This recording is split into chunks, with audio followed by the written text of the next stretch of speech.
Hello and welcome to this recap and review of Star Trek Episode 6, Lethe. So, we did check the pronunciation. Yeah. To make sure. According to that How to Pronounce YouTube channel, it's Lethe. Doesn't sound quite Greek, but we'll roll with it. Yeah. So, I mean, gotta say, this episode, I quite enjoyed it, despite being, there is a lack of tension for one half of the storyline. Yeah, kinda.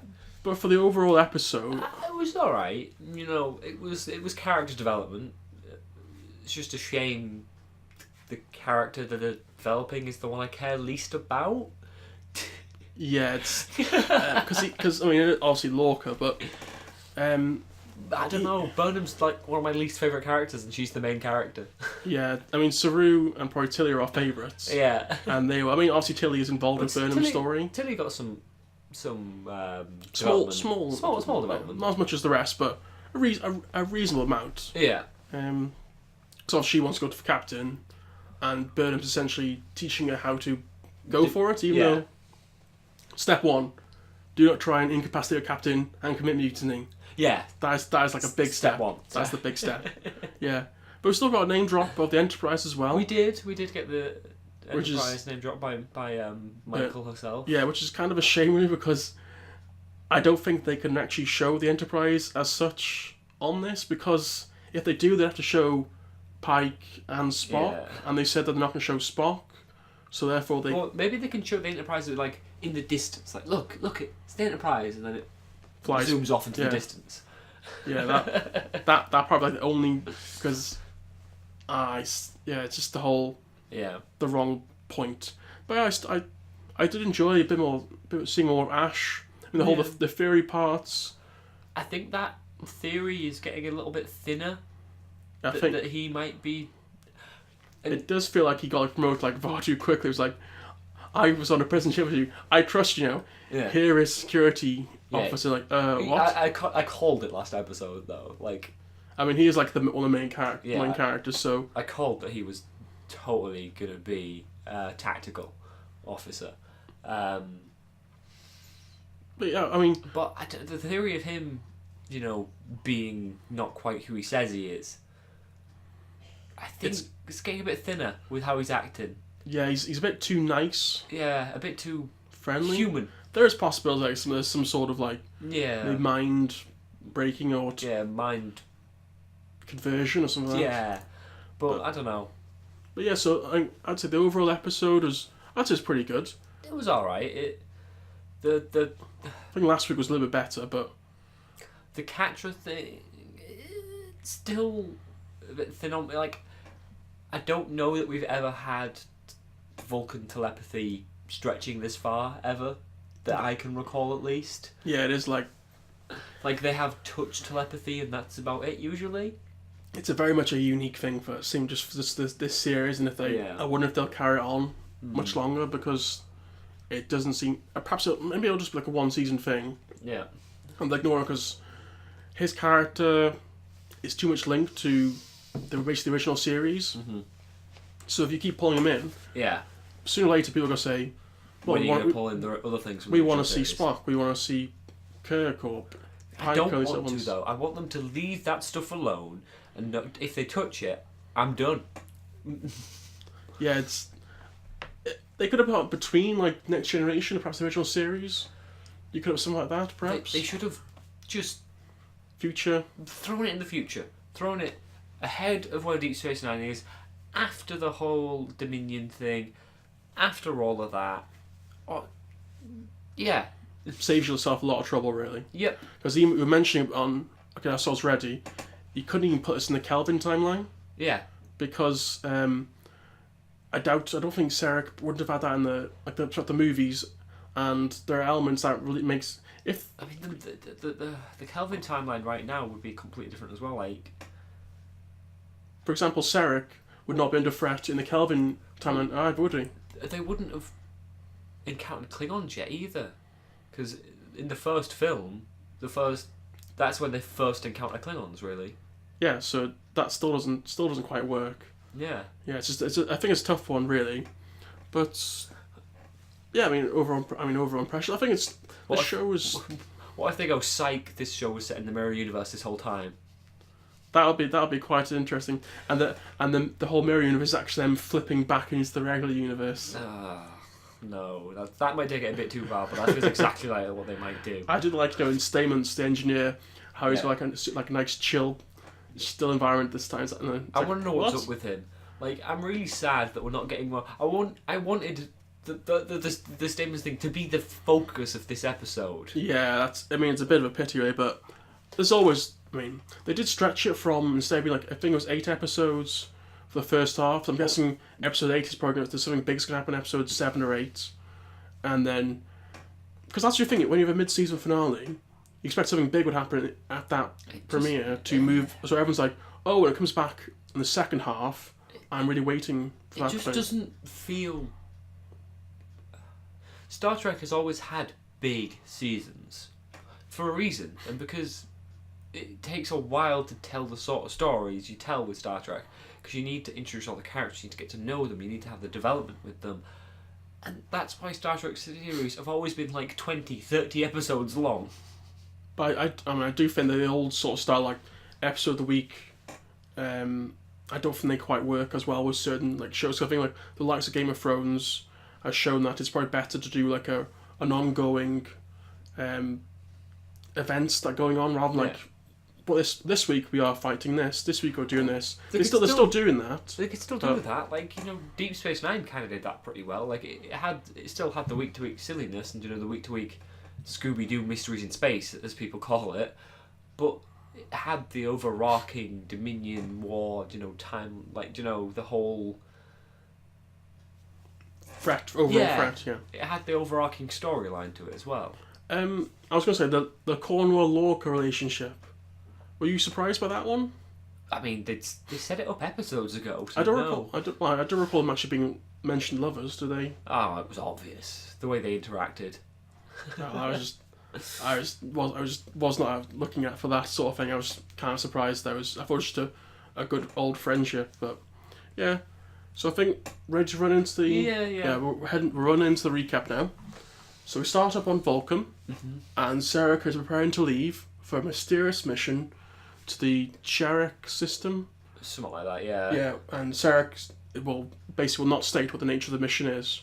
So I thought, I know it's quite a very small scene, but I quite liked we got to see Vulcan the first time. I assume it was Vulcan. I don't think it recorded. Yeah, I'm pretty sure it was Vulcan. I don't think they need to tell us that it was Vulcan. It was when an ambassador leaving for a big mission, but it was quite nice. I thought it was quite nice to see Vulcan. Yeah. The first time this series. Again, the ship design was a bit iffy, but they've just accepted that's a thing in this season. Yeah. So then we're back on Discovery. Tilly and Burnham are doing laps around Discovery. They discuss how she'll become. She wants to go from cadet to captain eventually. They also mention Enterprise as a potential route to get to. Yeah. Which I thought that disc shape for the Discovery. Yeah. It's quite good for doing laps, just like the Enterprise and all the others. Yeah. Because did you ever watch Battlestar Galactica? No, I haven't. They did laps through the ships through that as well. So I wonder if that's an idea they got from that. The thing is, when it is on tip, you see that the discs spin. What is attached to? But I'm just are you running towards the direction of the rotation or against it? Because one way will be easier than the other. Yeah, that's how she cut 6 seconds at a time. She ran the other direction. Yeah. So so we're back with Lorca and Ash, and they're fending off Klingons in waves.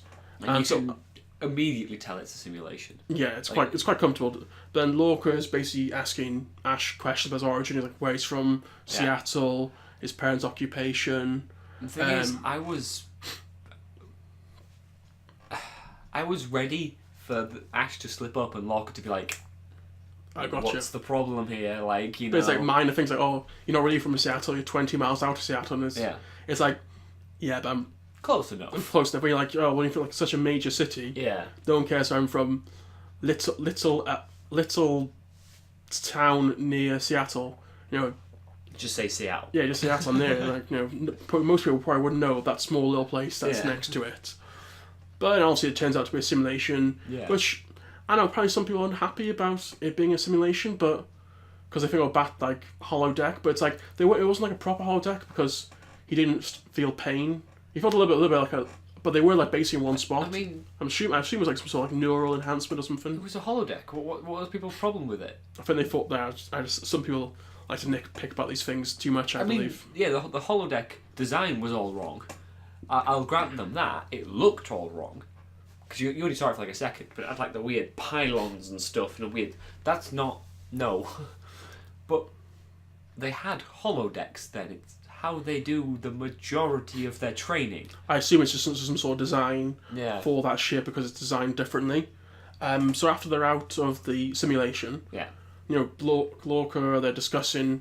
It's basically still questioning. Yeah. And Ash pretends that he has had fewer kills than Lorca, and it's like Lorca looks at the gun, 36. It's like the thing is he's lying about it, but it's like, well, how are you gonna? He's trying to be humble. Yeah, he's been humble. It's like he's like, oh right, okay, so looks to lean over. Yeah.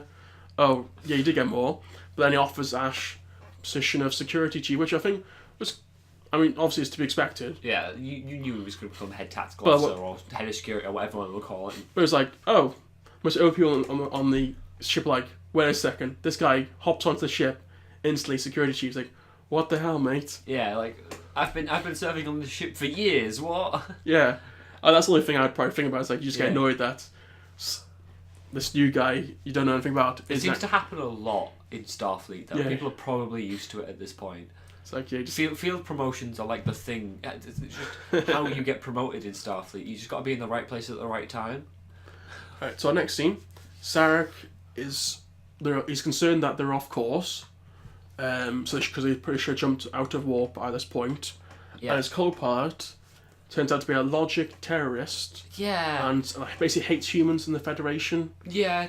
They inject himself or something. These guys, I'm pretty sure, were a thing. They were an established thing, like I heard they were apparently around in Enterprise time. Yeah, they're logic. Enterprise TV show. Yeah, logic extremists. It just seems they're a bit like it's an odd like. It is illogical, but is it not also illogical to kill yourself? I don't know. For the core, they believe that humanity is inferior, and that we shouldn't. Well, they shouldn't mix with us, and that they never believed in the Federation, that the Federation could do any good. The Federation of Planets was a failure to do, Just like nice, just a little experiment that's gone too far. Vulcans come around eventually. Well, most of them. But then Sarek, you think he's typing something? I wonder if he's before the ship blows up. I assume that's the transponder. Well, no, that's the shield. They drop out of warp, and he gets to his computer. And then it's the explosion that drops them out of warp. They're still in warp. He goes out, and as he's about to explode, Sarek turns on the shield that shields him mostly from the radiation. Yeah. But he still gets hit. I wonder how big that explosion would be, because you'd have thought if you were right next to it, it probably would have killed him. But that's what the shield was there for. No, because he would have been hit. Perhaps he shielded off himself. Yeah. But I don't know, the fact that Sarek spends most of this unconscious, and Vulcans are hardier than that. He'd have woken up at some point. Yeah. He'd either died or recovered. Yeah, and it annoys me that he's basically letting himself die. The ship didn't sense the explosion and automatically turn the distress beacon on. Yeah. It's okay. No pilots. The computer should have gone, okay, explosion, we've lost a life sign, the other life sign on this ship is in distress, getting weaker. Let's turn the distress beacon on. That's what should have happened there. Yeah, that should have definitely happened. But then we wouldn't have had the plot. Yeah. Right, so then something logical might have happened. Oh, whoa! Don't go too far. So back on Discovery, Tilly and Burnham are ordering food. Yep. Tilly wants some green with extra green. Yeah. What's in the green? But yeah. Sounds good.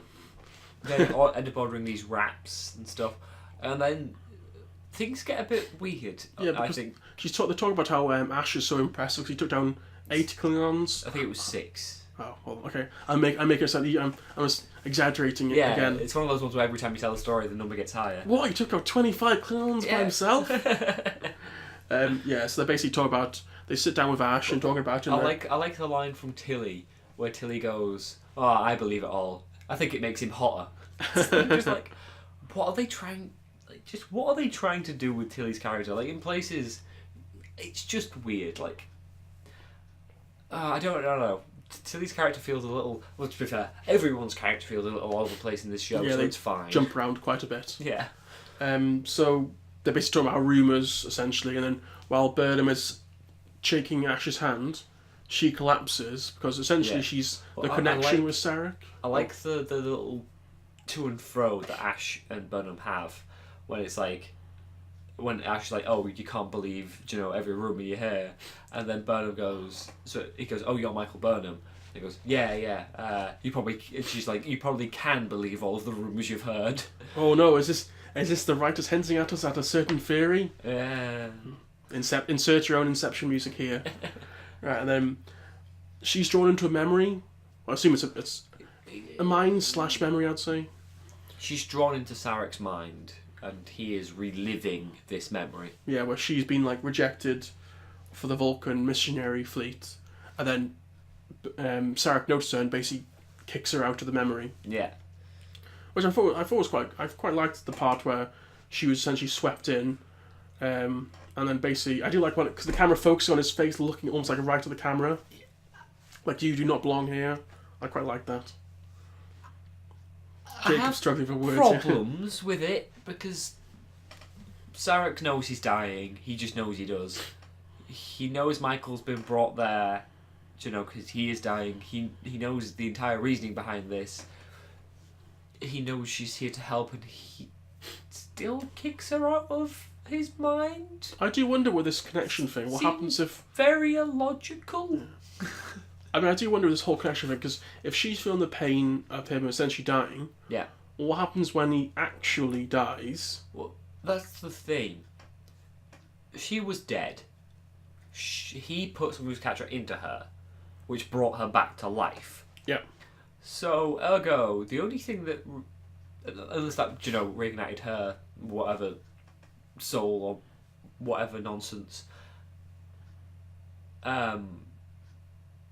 if he dies, does she die? Like, are they linked inherently, or? Yeah, it's quite. That is a little bit confusing. So next scene. So Sarek, we get a little reminder again of the scene where she essentially after the bombing. Because I thought that was Klingons first of all, but it turns out it was actually Vulcans, terrorists. But she wakes up in the medical facility. Yeah. And she basically tells them about the connection. And she asks the captain to help her, who then agrees. Well, I kind of liked that Lorca was like, yeah. Sure. Yeah, that's probably good if it was Lorca. He's like, I'll test the ship as much. I'll jump anywhere. Yeah. You want some pizza? We'll jump. Yeah. You want this specific pizza from this specific? We'll go there. We'll go there. Right. So, I suppose that's pretty good. Well. We get next scene. We get Lorca's in discussion with Vulcan captain. Yeah. Which is the captain we saw in the previous episode. Yes. He was around the circle. Yeah. The circle of how many? Well, we can't call a circle of 5 or whatever. Sounds too ominous if we do that. The one was an admiral. Starfleet higher up peoples. But so they learned about. He mentioned about the Sarek's mission. Yeah. About negotiating with central minor Klingon houses. Yeah, the 2 Klingon houses that were thrown out. And they want to... And... I'm sorry, are they trying to make the Klingons seem idiots? Well, I mean, to be honest, it seems like the Federation comes across as idiots because... They're just... Because... They know enough about Klingons. Like, the Vulcans have been dealing with Klingons for years at this point. They know this is a trap. But, well, what are they doing then? And they know, so they send Sarek, and Sarek alone. To be fair, I know a lot of Vulcans don't see Sarek in the highest regard. I mean, I'm almost surprised. It's like, we know it's a trap. We're going to send Sarek out because we're not too bothered about him. Yeah. If he gets captured, we're not bothered. Yeah. It's like, we knew it was going to happen. But like, I don't get it. I don't get it. It makes no sense. But even like Lorca says, you look for him, and the basically the Vulcan captain is unhappy about it. It's like, but I'm just like, why? Like, oh yeah, the most advanced ship in the fleet is going to look for him. That's a good thing. Like, why? This episode, it's literally, now I'm sat here thinking more about it. The more I think about it, the less sense any of it makes. Yeah, because, there's so many points. I mean, when you first watch it, I enjoyed it. Because when you go back into it, you're like, well, that doesn't make any sense. Why would you do that? Yeah. That doesn't make sense. Why would you do that? And you just repeat yourself again and again and again. I don't know. Perhaps if it was like a Netflix series where it's all in one go, perhaps you wouldn't notice so much. I think this is our first proper filler episode. Yeah, this is the filler episode. There's only one like proper consequence in this whole episode, really. Nothing really matters. Nothing that really happens in this episode matters that much. You could skip this episode and probably be fine. Yeah. And we're gonna go, and that's why we skip towards. But don't skip what watching us. Just keep watching this. So we're getting Discovery arrives to the nebula. Yep. And Saru basically says that the sensors can't penetrate it. You know, we can't. Radioactive gas. Yeah. So they can try and figure out another way. So that's when they go down to Stamens. First appearance of the episode so far. Yep. And they discuss a way to perhaps use the spores. And perhaps like a neural enhancer to try and figure out how to look for him. Well, no, it was the captain says about taking the ship into the nebula, and it's like, no, the ship would explode because of the spores. I'm like, really? Are the spores really that volatile? Because they don't seem it to me. Yeah, I mean, what is the ship powered by? Yeah. I mean, if that wouldn't affect the spores as well. But yeah. So apparently they can't bring the ship in there to get the sensors to work bad, but they can't do this either. And so they're going to send, like, they send... Yeah, they're going to send a shuttle in with Michael on it, with this neural enhancer thing to improve the psychic link between her and Sarek. But they also, like, it's like, oh, you need a pilot, Ash. And it's like, what? How much stuff does this Ash guy know? He's like... So, yeah, as I say, why not send an actual pilot? It just seems like, I mean, I'm guessing most people in the Federation are probably pretty good at flying anyway, because it's not like he's like navigating some sort of dense minefield or whatever. Yeah. He's like, head that way. Yeah. Head towards in that direction. Make sure you don't go slightly further off. Yeah. And if you get in trouble, head back. Yeah. And it's gas. You can't really avoid the gas. You can avoid the little pockets of plasma, little spikes of electricity and the radioactive stuff. But... It'd probably be nice if they actually had like a proper dedicated, dedicated pilot, but then again, a helmsman. Yeah, but they wouldn't have like a proper fighter pilot as such. I'm guessing. No, not really. They'd have designated shuttle pilots for doing like trade runs and stuff, and yeah. So sure, like one of them perhaps, but I don't know. They want to give Ash more development, I guess. Yeah. So it's pretty fine. I find Stamens. Or Stamets, or whatever his name is, I find his attitude weird in this episode. Yeah, he's super. Like, well, they basically mention how he's almost like a lot calmer. Yeah, he's gone full hippie. Yeah. So he's like take a hit of speed. Like we just an adrenaline shot. But sure. It seems like he's done some shrooms, and now he's not looking back. He's gone full hippie. Next week he'll be having a long hair, and a little short goatee. Wearing tie dye. And what will he'll have hemp shirt. He'll have like a flower chain around his neck. And he'll have a guitar with him everywhere he goes. And like the spores just want me chill, man. Just chill. Right, anyway, so but we get some little scene where they're on the ship. Yeah. And Lorca essentially says to Ash, you bring Burnham back, or don't go back at all. Yeah. Which I'm kind of surprised, considering though it's more like he was super friendly with Ash. Yeah. But it's like, but now it just shows that Burnham is the one who's most important overall. Which is, I'm not exactly sure why, really, because the spore things now is... plot armor. Yeah. She's got the thickest plot armor. You stick to her, you'll survive.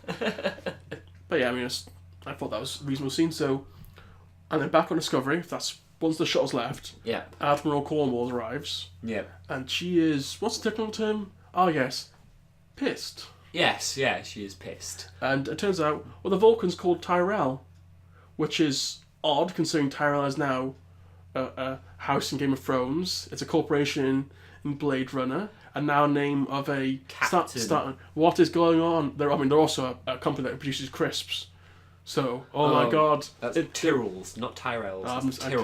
That's Tyrrells. They're trying to confuse us. It's got an extra L in it. The Illuminati are actually the Tyrells. They're everywhere. Watch out. But I mentioned how he is like super furious. Yeah. I thought he was going to have a fit, and he's Klingon. I don't Klingon. He's Vulcan. Mucked up there. But yes. Edit that. So Cornwall is basically angry they jumped here, including that Stamens basically inject himself with the spores as well. See, I was a bit confused. Did they use the spore drive to get here? They must have done. I feel like they'd have made a bit more of a point about it if they did. I'm assuming they just did just a general warp. Yeah, and I'm guessing they just warped here because there was no animation of spinning disc. Yeah, and her ship gets here, so they must have just warped there. And basically Cornwall was essentially concerned about Lorca's... Well, just concerned overall, really. Mm-hmm. And Lorca says, hey, let's have a drink instead. Yeah. It's like, we could talk about my mental state, or we could have sex instead. Well, first of all, it's a drink first of all, before we get to that part. But yeah, it's like, how to navigate when your bosses are mad at you. Hey, we could argue, but I got some whiskey here. I got some alcohol and I've got a penis. Newsflash, kids, that's not going to work out. Jacob is now mentioning how he got his promotion in his new job now. Oh no, promotion? I haven't started yet. Future news incoming. So back on the shuttle. Yeah. So Tilly's trying to reassure Burnham, and Burnham is basically was worrying about Sarek's last thoughts. And I was there like, okay. Because my instant thought when we saw that memory earlier, it was her getting refused. My instant thought was that was Sarek thinking he'd failed. Like that was the first thing that crossed my mind. Was Sarek being like, "Oh, I failed Burnham." I mean, I was also thinking if it was your last moments. Yeah. I'm surprised you're not thinking about your son, Spock. And your wife. Yeah. I mean, obviously your adopted daughter is, but you think perhaps that is quite big, but still. You'd be flicking perhaps between them, really. Yeah, you know. Like, whoops, this wrong memory, and the Spock memory this time.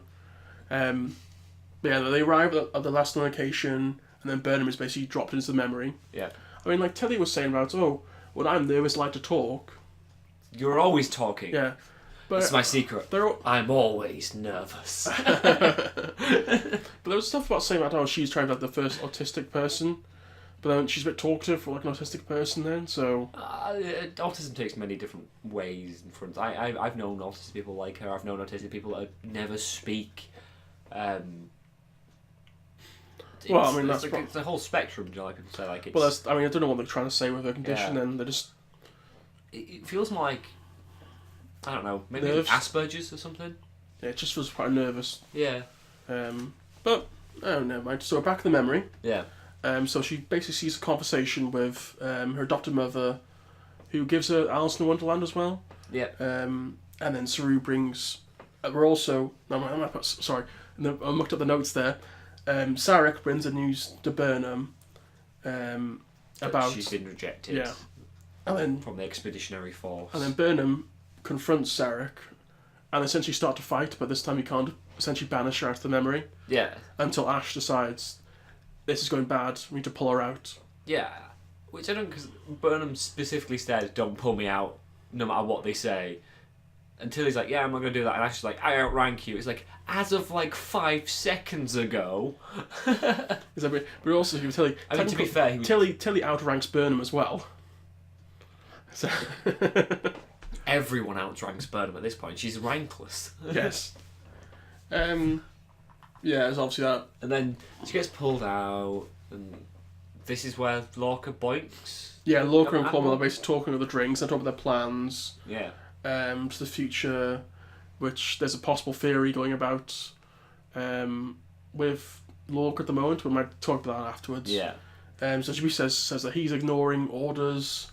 She's concerned about him, and that he's basically says that, well, I've passed every test. What are you going to do? But she still says she's considered his mental state, considering he was being tortured like a week ago. Yeah, a week ago, and now he's back commanding. And so, apart from that's just the thing of being captains. But then I'm like, okay, this is before all the major captains. Like, this is before Kirk. This is before Picard, and all that. It's like captains. They just go through this. Like, it's just a normal part of captaincy: being captured, tortured, nearly dying. That's like a Tuesday. Last week I was tortured. Yeah. I lost all my. I also lost all the money, but there's no money in the Star Trek feature. But no.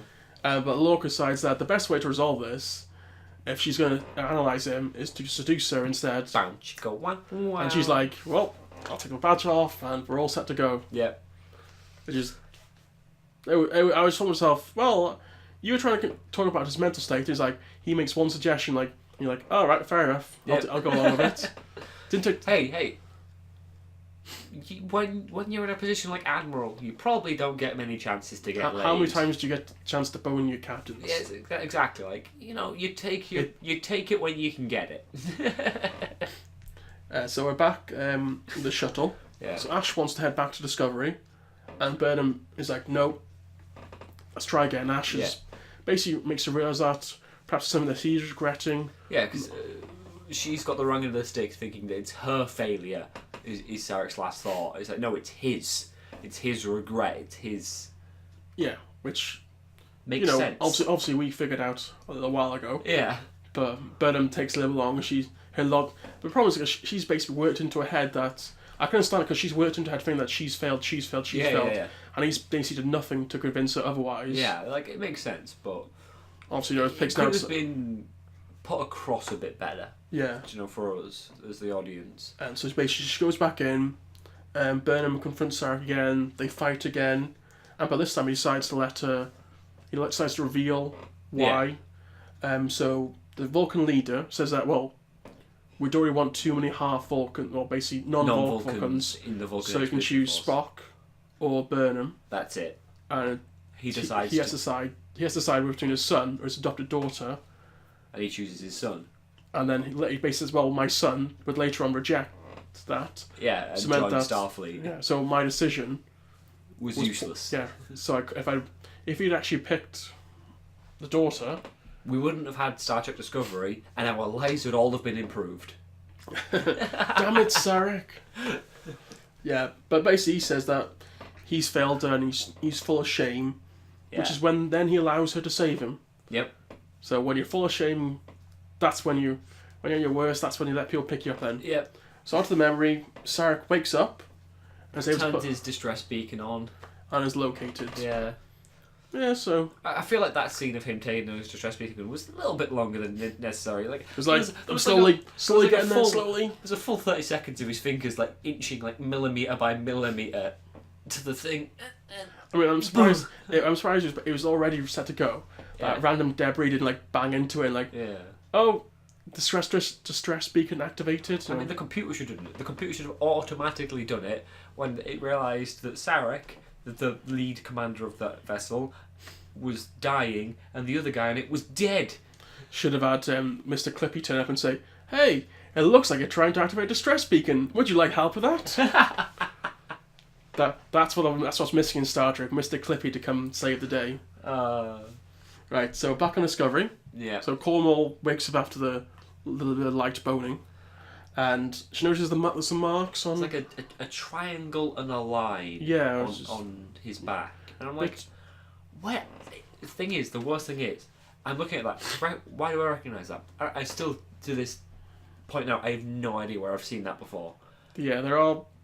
I don't know. There's some people perhaps saying it's like the clones were having a laugh and decided to carve like a rude Starfleet symbol into the back of it, into his back. Yeah, just which would be Klingon slur or it's something. It's like, well, you're a Starfleet officer. Let's make sure you confirm that you are a Starfleet officer by a little carve in the back. But, no, I don't know. It's a triangle and a line next to it.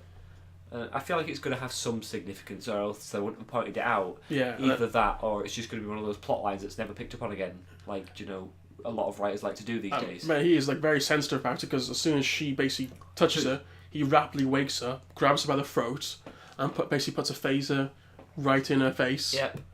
And shows really poor mental state if that does happen. He's like, oh, I'm not used to having people in my bed. Like, if someone taps you on the back and you react by grabbing their throat and putting a phaser in their face. If you're asleep and you feel something touch you, your first response isn't to kiss it. Usually. Like, your first response is, whoa, what is that? And he is military trained. So I kind of don't find his response all that weird. I think I find it's maybe a bit of an overreaction with, sleeping, feeling like he needs to sleep with a phaser. But the whole...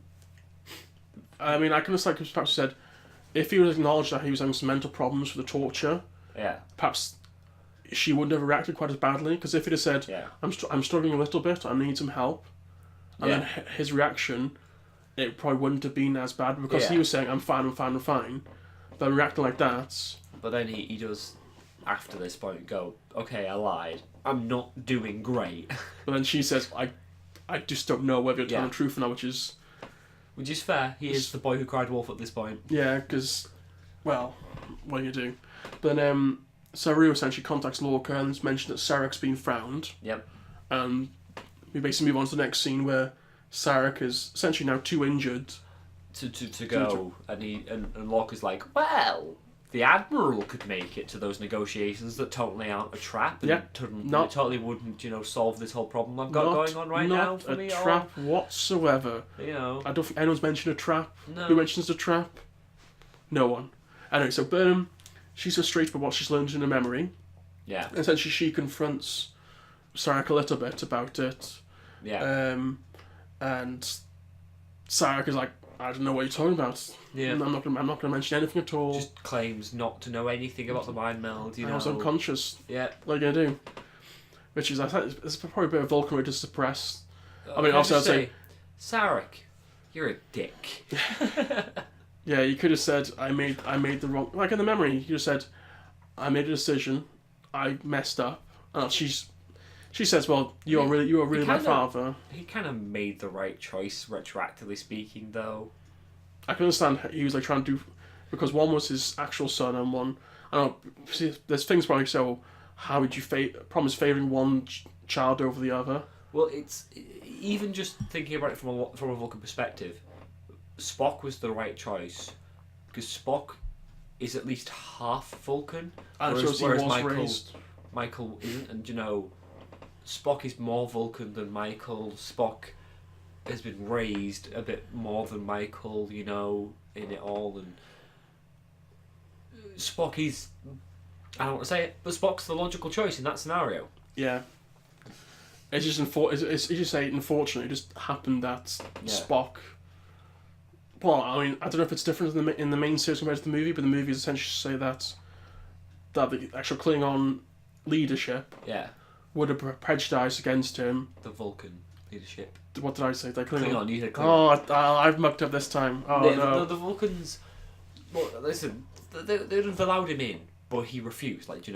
He wanted to go to Starfleet, which is understandable, because, the Vulcan Expeditionary Force doesn't have as much fun as Starfleet. I'm kind of surprised the Vulcan fleet is even still around at a certain point, because the humans don't have their own fleets. It's all Starfleet, isn't it? Yeah, the humans just have Starfleet. Yes, it's surprising that Vulcans actually still have their own separate fleet, which is... Yeah, well, it's the Vulcan Expeditionary Force, so it's...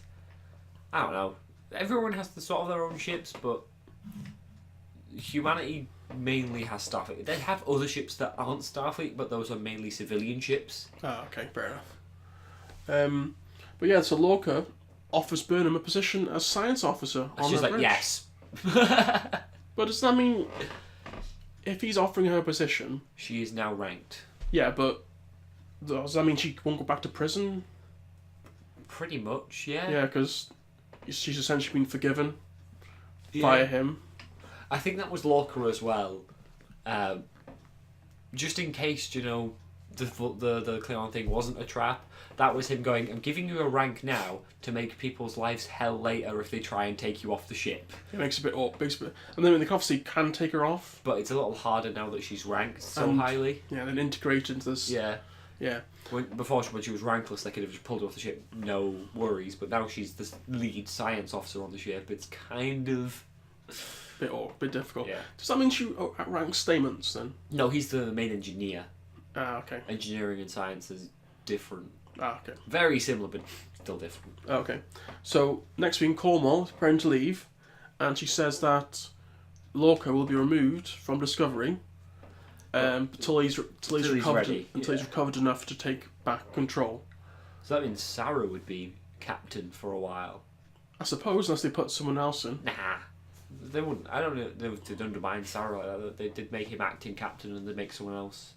Acting first officer. They probably think they can control Sarah quite well. Yeah. And he seems like a guy who probably would follow orders. If they say don't jump, he's not going to jump. Yep.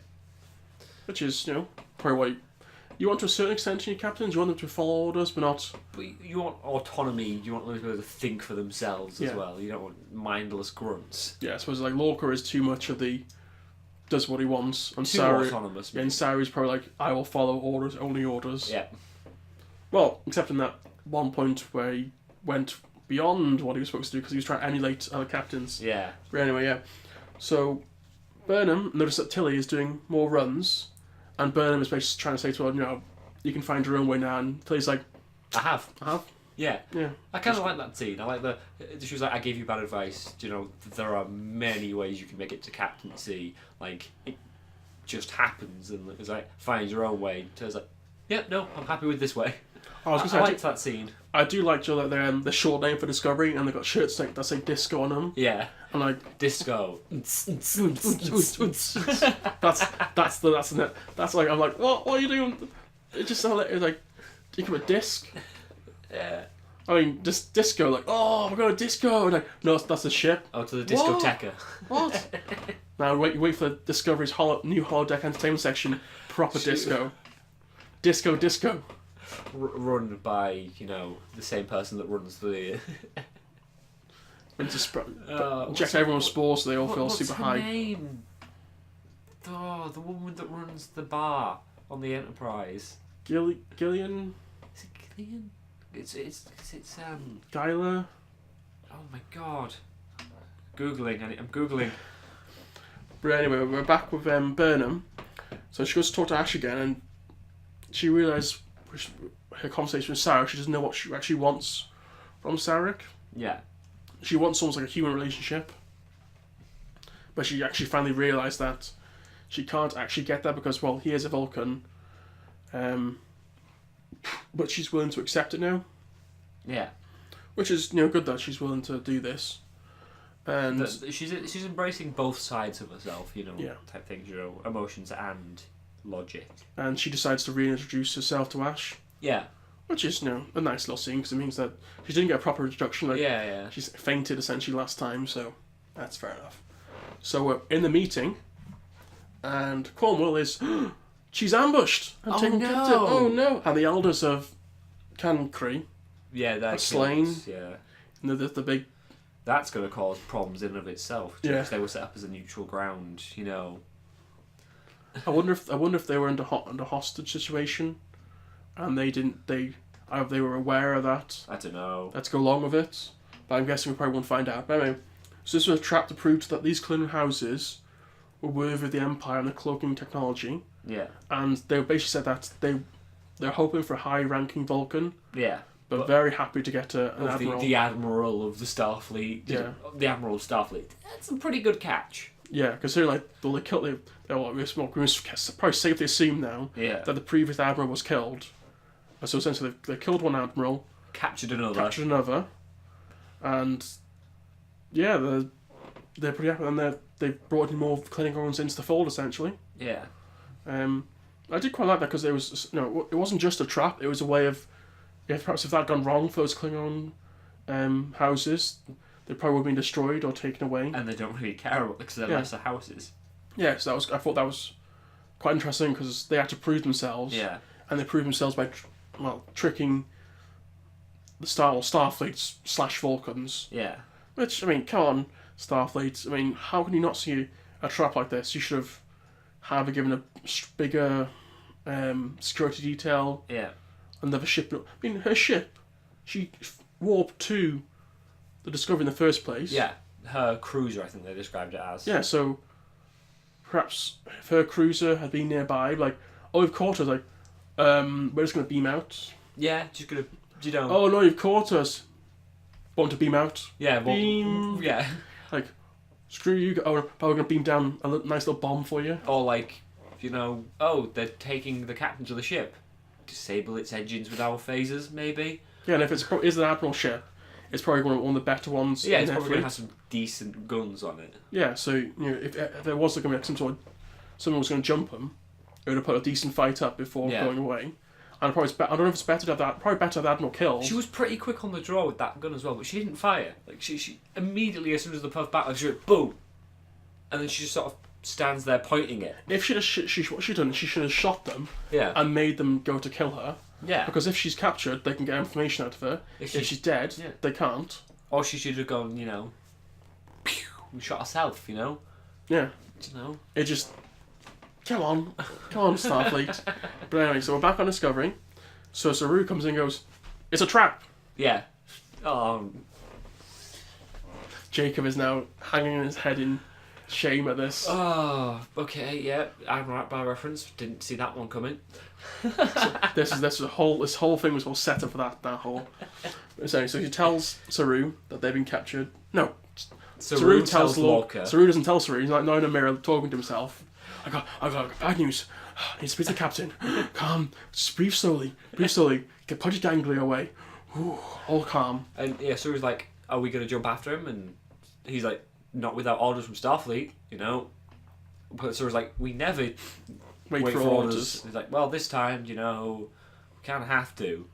And Saru seems a bit like, oh, okay. Like, this is odd. This is quite odd. So, okay, I'll contact Starfleet immediately. Yeah, and Lorca's like, yes. Yeah, and he's like, he's looking into the mirror and there's like no phaser in his back pocket, which obviously is like, a bad sign. Yeah. But like, don't you have a holster on you or anything like that? Yeah, but this shows that basically Lorca will essentially do whatever he has to keep... To stay in command of the Discovery, because like you said earlier, it's the only thing he's got. And, I mean, who now takes command of the fleet now? Because if several admirals have gone now... It'll be... I don't know, one of the other people from the... nameless captains. Hey, oh my god, it's a plot by Tyrell. The Tyrell plot thickens. Tyrell is now Admiral. Oh no! And he's also replicant. Dun dun dun. It's all coming together. All the series. But yeah, that's it. That's the end. And we didn't get any more of the Stamens plotline with him in the mirror. I mean, I haven't looked at any delay. I mean, I've been avoiding any sort of previews for next week's because I've not seen anything. I'd prefer not to watch those sort of things because I'd rather not get spoiled on certain things. Yeah. But the Burnham plot, it was nice little character development with minimal tension. Yeah, because they couldn't kill Sarek. Like Sarek has to survive. Yeah. And they didn't even kill off Cornwall. Yeah.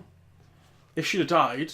Perhaps, I think it would have had more impact it makes a lot of sense for the Klingons to capture her rather than kill her. Like, it just makes strategic sense. I mean, I'd like to see her at least put a fight. Could have she gone and shot someone, missed, and another Klingon could have whacked her in the back of the head. Yeah, something like that. That'd be nice. Go down with a bit of a fight.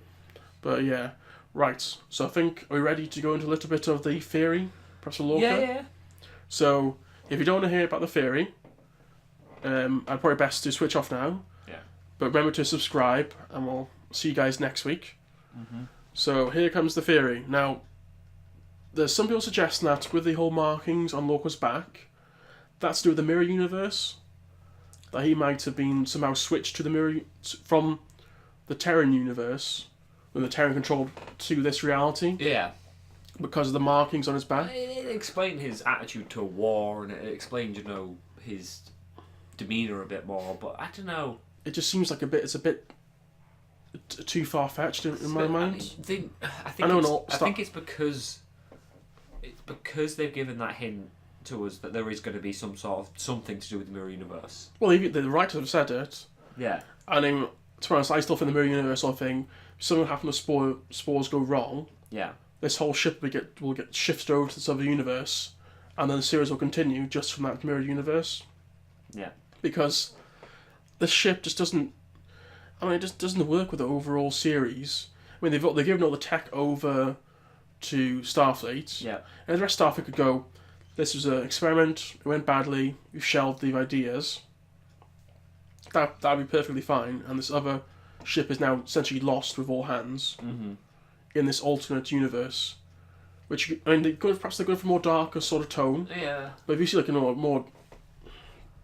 a very aggressive sort of Terran Republic, I think that'd be pretty interesting for like a season 2, because it has been announced that they are doing a season 2 of Star Trek Discovery. So it'd be quite nice. I think it'd be quite good to see that, really. Yeah. But Lorca being from the Terran, no, I don't think. It could be interesting if it's done right, but I don't know. Yeah. And then also the Ash Klingon plot. And it still could happen. Still could happen, but it's the way he's being. Like, do you know the way he says, like, at the end? I think he's too friendly. When Ash and Burnham are having that conversation at the end, they say, well, when she's herself, she's like, what is this? What is this feeling? Do you know, what is all of these mixed emotions fighting themselves? And he goes, that's just being human. Like, that line in of itself made me go, I don't know that I believe that theory anymore. Yeah, it's... I don't know, it's nice to have a little theory to make people speculate, but I think it's not... I don't think it quite works, really. Yeah. Maybe, still, fingers crossed it could happen. It'd be nice. It'd be a nice twist, like, mid-season finale, but... Yeah. But then again, I wouldn't put anything past the writers at this point. Yeah. But I think that wraps up our thoughts a bit. Yeah, it was the first filler episode we got, which of a series that's kind of a bit shorter, not great. But, you know, it's bound to happen. Every series has filler. Yeah. Yep, so that's it from us. So thank you for listening if you made it this far. Please subscribe, and we'll be back next week with more Star Trek. We've also got more Stranger Things coming up soon. We've all just did our preview/review of the first season. I hate how much I like that intro Callum put on our version of the video. Yep, and there's plenty more on both channels coming soon. Yeah. So please subscribe for more, and we'll see you guys next week. Goodbye. Ta-ra.